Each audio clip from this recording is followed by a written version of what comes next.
Shalom Bapak Ibu Saudara-saudara yang dikasihi oleh Tuhan Yesus Kristus. Mari bersama-sama kita meluangkan waktu untuk mendengarkan sabda Tuhan. Hari ini kita akan belajar dari Yeremia pasalnya yang ke-20 ayat 11. Firman Tuhan demikian. Tetapi Tuhan menyertai aku seperti pahlawan yang gagah. Sebab itu orang-orang yang mengejar aku akan tersandung jatuh dan mereka tidak dapat berbuat apa-apa. Mereka akan menjadi malu sekali, sebab mereka tidak berhasil. Suatu noda yang selama-lamanya tidak terlupakan. Saudara yang terkasih, Yeremia adalah seorang nabi yang diutus untuk bernubuat bagi Yehuda. Sebagai nabi, ia dekat dengan kalangan istana. Hidupnya dijamin oleh keluarga kerajaan. Namun, jiwa kenabiannya tidak dapat membuatnya berdiam diri ketika ia melihat ketidakbenaran.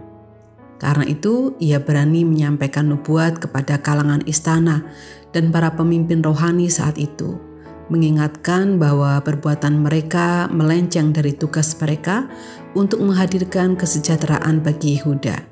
Sebab orang bertindak hanya mementingkan diri sendiri dan mencari selamat serta aman bagi diri sendiri. Tetapi apa yang dilakukan oleh Yeremia rupanya tidak disukai oleh para pejabat kerajaan, juga oleh nabi-nabi yang lain. Mereka mempengaruhi masyarakat untuk juga menaruh kebencian pada Yeremia. Alhasil, Yeremia menghadapi penolakan. Ia menghadapi kekerasan verbal dengan mendapatkan cemooh, fitnah, dan tuduhan-tuduhan seolah ia adalah seorang penjahat yang tidak memiliki kebaikan sama sekali dalam hidupnya. Padahal ia sama sekali tidak melakukan yang dituduhkan itu.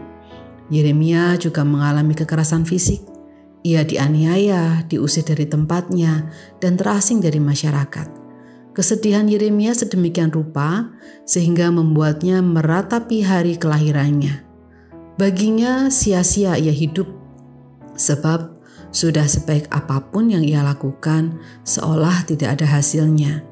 Itulah sebabnya Yeremia juga disebut dengan nabi yang meratap atau the weeping prophet. Namun, kita tidak boleh membaca kehidupan Yeremia sampai di sini saja. Apa yang disebutkan ini hanyalah bagian dari pergumulannya. Justru inti dari kisah Yeremia adalah bagaimana ia berproses menghadapi itu semua, hingga ia kemudian mengakui bahwa Tuhan senantiasa menyertainya seperti seorang pahlawan yang gagah perkasa. Kitab Yeremia mengajarkan kepada kita untuk berani mengakui kerapuhan kita. Dalam pelayanannya, Yeremia pernah ada pada titik terendah. Ia merasa putus asa, gagal, lelah jiwa dan raga.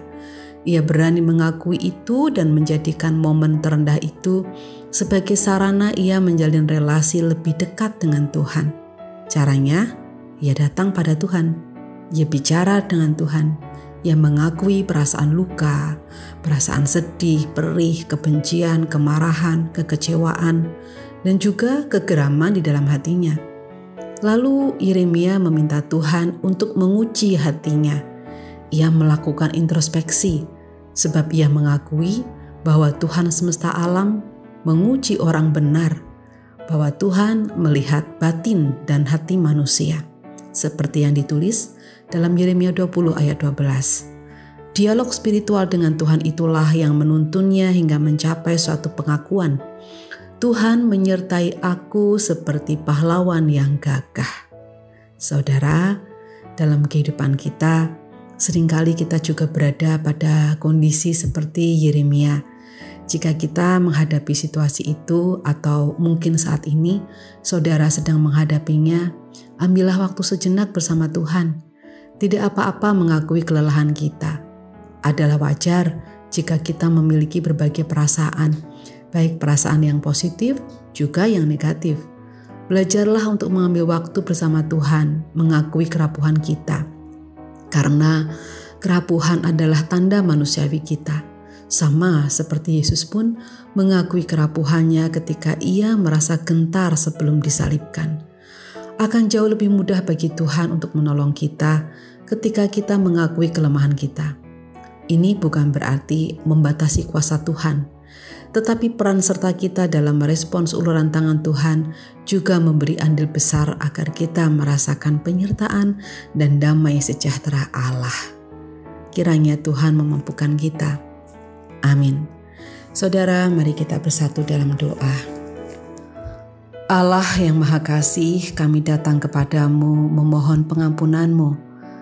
Berkati kami, tolong kami ya Tuhan, agar kami dapat senantiasa berpulih dan menjadi semakin berkenan di hadapan Tuhan. Kami berdoa bagi setiap kami yang saat ini masih terbelenggu oleh masa lalu yang kelam. Berkati agar kami dapat menjalani hari-hari dengan lebih baik. Kami juga berdoa bagi saudara-saudara kami yang sekarang sedang berjuang untuk membangun usaha. Berkatilah mereka agar dimampukan untuk dapat berusaha memperoleh hasil yang baik dengan cara yang baik pula. Kami berdoa bagi saudara kami yang sekarang sedang berjuang untuk melawan sakit penyakit, juga bagi keluarga yang mendampingi. Ya Allah, inilah seru dan doa kami. Terjadilah Tuhan apa yang menurut kehendak-Mu baik bagi kami. Dalam Kristus Yesus Allah Tritunggal kami berdoa. Amin.